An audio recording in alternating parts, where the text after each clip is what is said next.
Welcome to my channel. Hello दर्शकगण, मेरा channel को सब्सक्राइब करना ना भूलें। गांव के किनारे एक सुंदर आम का बगीचा था जो रामू काका नाम के एक मेहनती किसान का था।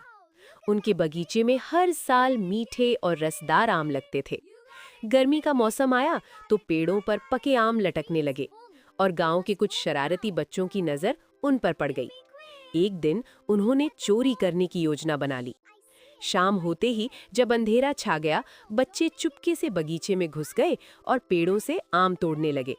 जैसे ही बच्चों ने आम तोड़ना शुरू किया, रामू काका अचानक सामने आ गए। बच्चों के होश उड़ गए और वे डर कर भागने लगे, लेकिन काका ने उन्हें प्यार से रोक लिया। रामू काका ने गुस्सा करने के बजाय मुस्कुराते हुए कहा, बेटा, अगर तुम्हें आम खाने थे तो मुझसे मांग लेते। चोरी करना अच्छी बात नहीं है। ये सुनकर बच्चों को अपनी गलती का एहसास हुआ और उन्होंने सिर झुकाकर माफी मांगी। काका ने उन्हें माफ कर दिया और अपने हाथों से मीठे आम तोड़कर बच्चों को दिए। साथ ही उन्होंने समझाया कि मेहनत और ईमानदारी ही इंसान को सच्ची खुशी देती है। उस दिन के बाद बच्चों ने कभी चोरी नहीं की और वे रामू काका की मदद करने लगे। सीख: चोरी करना गलत है और ईमानदारी व मेहनत ही सच्ची खुशी देती है। एक शांत और सुंदर गांव था जहां हर तरफ हरियाली फैली हुई थी। सुबह होते ही पक्षियों की चहचहाहट गूंजने लगती। उसी गांव में एक मेहनती किसान रहता था जिसका नाम था रामू। रामू के पास बहुत बड़ा खेत था जिसमें वो हर साल धान की खेती करता था। वो बहुत ईमानदार और परिश्रमी था। रोज सुबह सूरज निकलने से पहले ही वो अपने खेत पर पहुंच जाता और देर शाम तक मेहनत करता। वो समय पर बीज बोता, खेत की सिंचाई करता और फसल की पूरी देखभाल करता। धीरे धीरे उसकी मेहनत रंग लाने लगी। उस साल बारिश भी समय पर हुई और रामू के खेत में धान की फसल लहलहाने लगी। जब फसल पककर सुनहरी हो गई तो पूरा खेत सोने की तरह चमकने लगा। गांव के लोग दूर दूर से उसे देखने आते और उसकी मेहनत की तारीफ करते। लेकिन उसी गांव में एक और किसान था, श्यामू। वो रामू की सफलता से जलने लगा। एक रात वो चुपके से रामू के खेत में घुस गया ताकि कुछ धान चुरा सके। रात का समय था। जैसे ही श्यामू ने धान काटना शुरू किया, अचानक तेज हवा चलने लगी और बादल गरजने लगे। डर के मारे उसका दिल जोर जोर से धड़कने लगा। वो घबराकर भागने लगा, लेकिन अंधेरे में उसका पैर फिसल गया और वो कीचड़ में गिर पड़ा। उसके कपड़े गंदे हो गए और वो घायल भी हो गया। सुबह जब रामू अपने खेत पर पहुंचा तो उसने श्यामू को घायल हालत में देखा। रामू ने बिना गुस्सा किए उसे उठाया और अपने घर ले गया।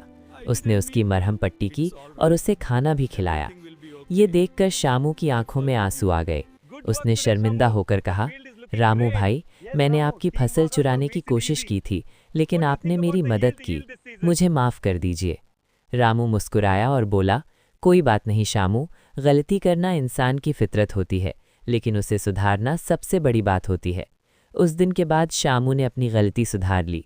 उसने भी मेहनत करना शुरू किया और रामू से खेती के तरीके सीखे। दोनों किसान मिलकर काम करने लगे और कुछ ही समय में पूरे गांव में खुशहाली फैल गई। एक छोटे से गांव में रामू नाम का एक किसान रहता था। उसने अपने खेत में बहुत मेहनत से सेब के पेड़ों की खेती शुरू की। रोज सुबह उठकर वो पेड़ों को पानी देता, खाद डालता और उनकी देखभाल करता। कुछ सालों बाद उसके खेत में लाल लाल मीठे सेब लगने लगे। रामू बहुत खुश था, लेकिन उसकी खुशी ज्यादा दिन तक नहीं टिक पाई। उसी जंगल के पास एक शरारती बंदर रहता था। उसे सेब बहुत पसंद थे। एक दिन उसने रामू के बगीचे को देखा और चुपके से अंदर घुस गया। बंदर ने एक सेब तोड़ा, कई सेब तोड़कर खाने लगा और कुछ सेब यूं ही फेंक दिए। अब ये उसकी रोज की आदत बन गई। रामू ने देखा कि उसके बहुत सारे सेब खराब हो रहे हैं। वो परेशान हो गया। एक दिन रामू ने एक उपाय सोचा। उसने बगीचे में एक बड़ा डरावना पुतला या स्कैरक्रो बना दिया। अगले दिन जब बंदर आया तो वो पुतले को देखकर डर गया और भाग गया। लेकिन बंदर भी चालाक था। अगले दिन वो धीरे धीरे पास आया और समझ गया कि ये असली इंसान नहीं है। फिर से उसने शरारत शुरू कर दी। अब रामू ने दूसरा तरीका अपनाया। उसने कुछ पके हुए सेब अलग रखे और रोज थोड़े थोड़े बंदर के लिए बाहर रख देता। बंदर अब आसानी से वही सेब खाने लगा और बगीचे के अंदर आना बंद कर दिया। धीरे धीरे दोनों के बीच एक अजीब सी दोस्ती हो गई। बंदर अब शरारत नहीं करता था। Thank you for watching.